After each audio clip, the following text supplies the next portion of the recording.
Hello everybody, this is Maniac4Bricks. I'm here today with set number 75902, The Mystery Machine from LEGO Scooby-Doo. This set was released in 2015. This has 3 minifigures and 1 dog, Scooby. It has a almost 10 cents price per piece ratio. It's very close to 300 pieces for $30 in the United States. You can check out more of the official description in the description. You can check out the official information from Brickset.com. So, before we move on, I'd like to address the elephant in the room. There are no stickers applied here, and I just wanted to let that sink in for what is on here that is not stickered.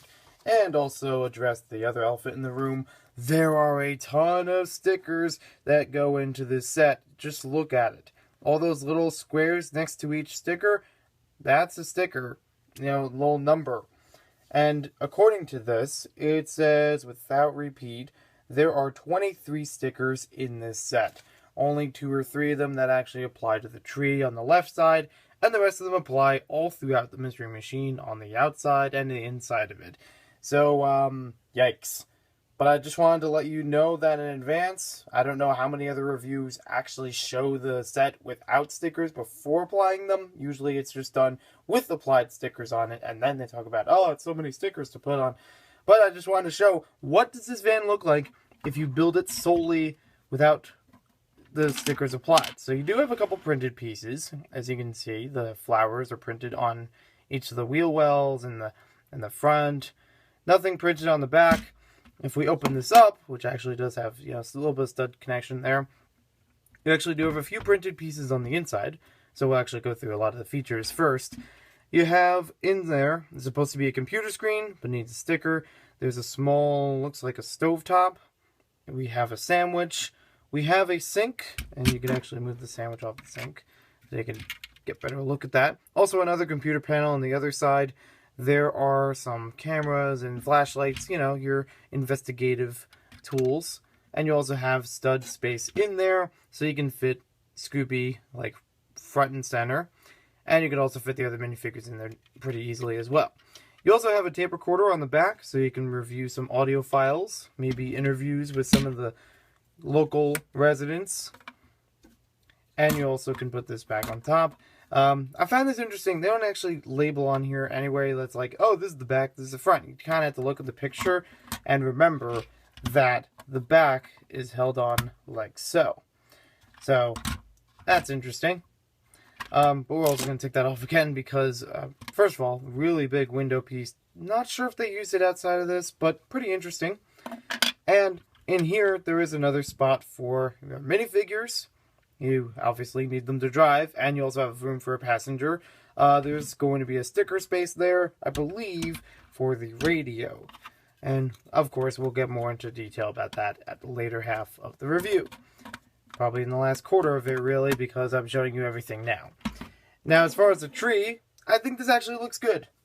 Don't apply the stickers on this if you just want to have a little bit more of a natural tree look. This is supposed to be a monster of some sort. So it's going to have these claws in the front, and it also has these leaves. You can move them back and forth, and the operation behind this to make it seem like a monster is that it's actually a giant robot, some sort of animatronic powered by a gem, and this area would have a computer screen to show how the thing can work. So you can actually move the arms of the tree around, maybe create some nice branches, so even if you do want the natural look, you can just do that, and then there you go.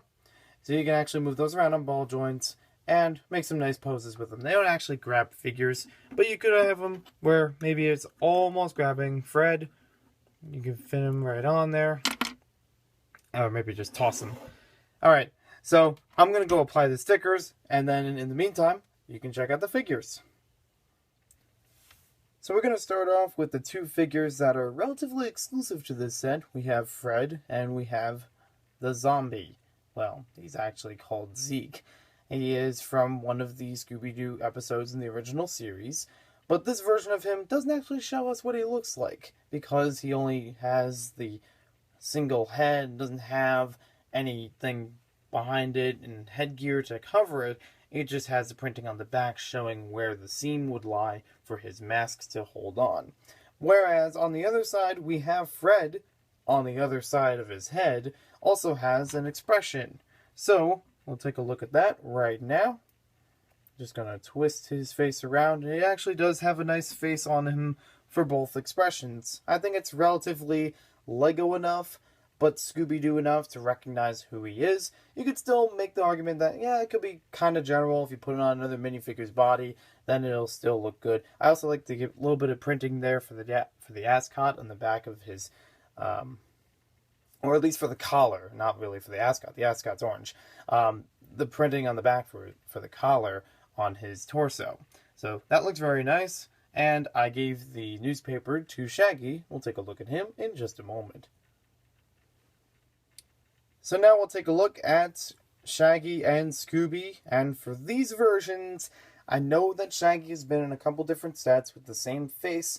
He obviously has the same torso and everything else. He is one of the more common figures to get from any Scooby-Doo set, but I don't remember off the top of my head if he has the same head in multiple sets. But for right now, he does have the 2x2 tile that says the Daily Blabber. On the left side is a picture of a tree, and it says, "Tree comes to life." And then on the right side, it shows a picture of the zombie, or at least a zombie in minifigure form. So that's a nice newspaper clipping that, goes along with the set itself. They could just be reading the paper, find this article about monsters coming to life, drive over there with the mystery machine, and find the tree and Zeke, the zombie. So, as far as Scooby goes, I know that the pose has been in a couple different sets, including the Mummy Museum Mystery, but I'm not really sure about the face. Might be a unique one. You can always correct me about that in the comments below, but it's still a nice face to get for both of these. And I know that the hair covers a little bit for Shaggy, but you can still get the general expression off of him just by looking here. He looks a little bummed out. Maybe he was promised that, maybe we'll go get a Scooby snack, or we'll get a really tall sandwich. But they're really going to solve a mystery, and he's just bummed out. He's just like, Fred! I don't feel like doing an impression of him right now. They're both great figures to get in the set.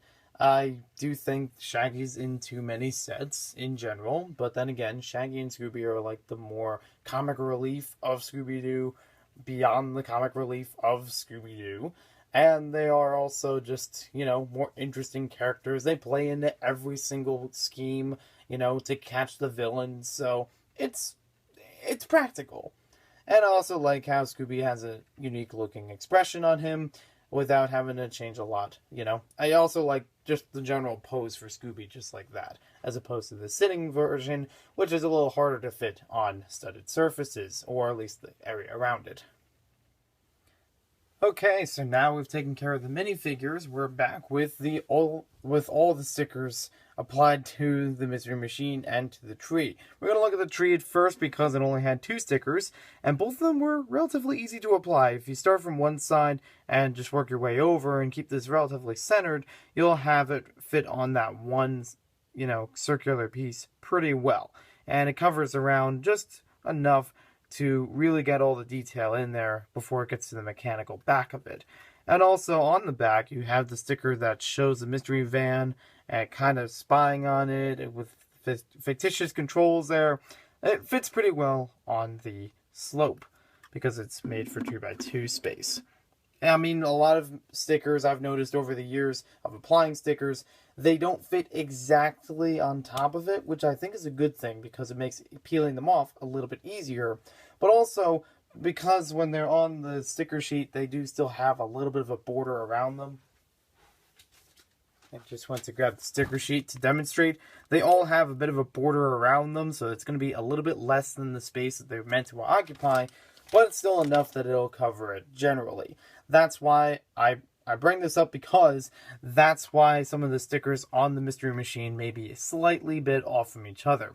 You can see on the area where it actually says the Mystery Machine, I tried to first of all line up the lettering on there so it doesn't have a weird line in the middle, even though technically this is where it's supposed to open, but it's still not going to cringe or, fold up any of the stickers on either side.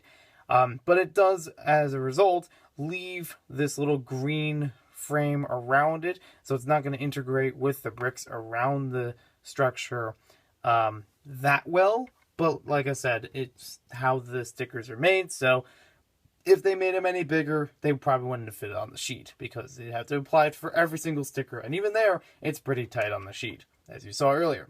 So, it works out pretty well, you know, integrating this sloped design on the bottom on both sides, you know, with all the stickers here. And granted, there is a lot of empty space in here that's just, you know, the same color as the piece we applied it to, but it makes sense. From, you know, a printing standpoint, that would make a lot of sense for it to be done like that, instead of having this being clear or just having this cutout being the part you apply. It's a lot easier for kids, and I would agree for adults too, if you were to apply a big rectangular piece and just have it obscure part of what it's supposed to be, instead of just having that cutout and trying to really gently line it up with everything. That would be a lot more difficult.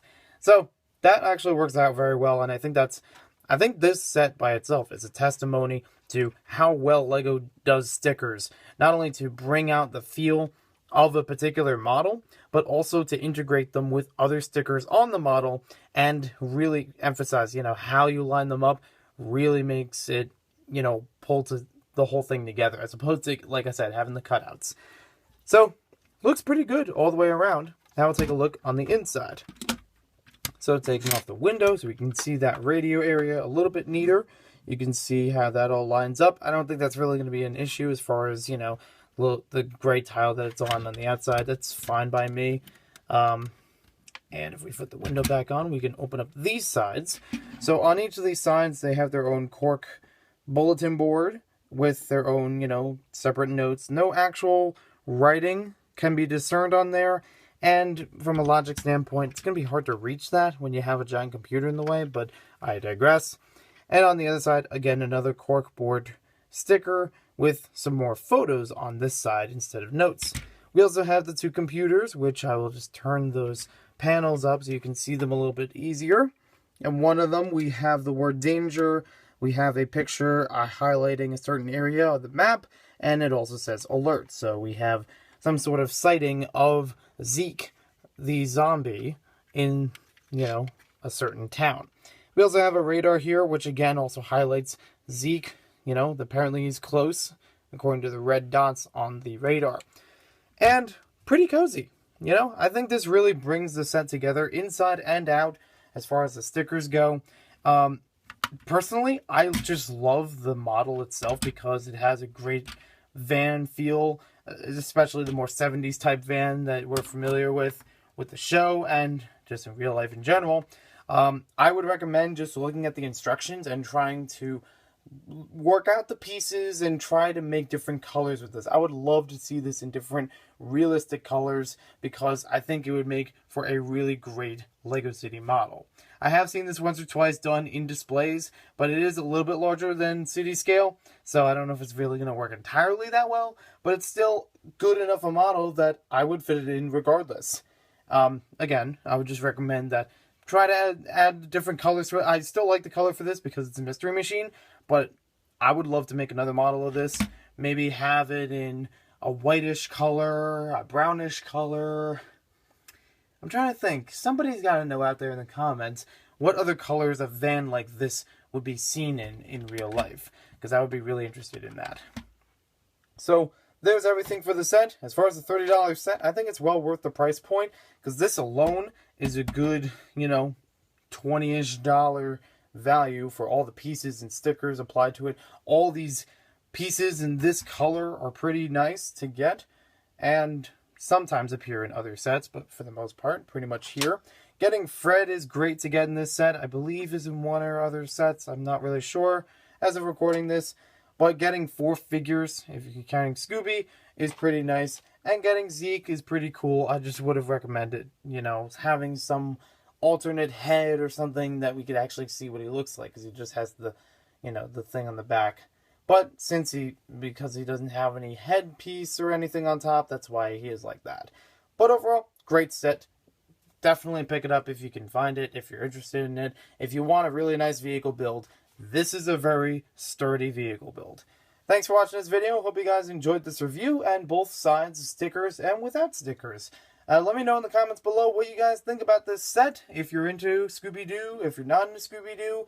I'm also interested if there are any ways, or anybody who's actually done it, of changing the colors for this to make it a more realistic van model in real life. And we'll see you next time with more LEGO videos. You can check out some of the Scooby-Doo reviews, at least for this price point, lower.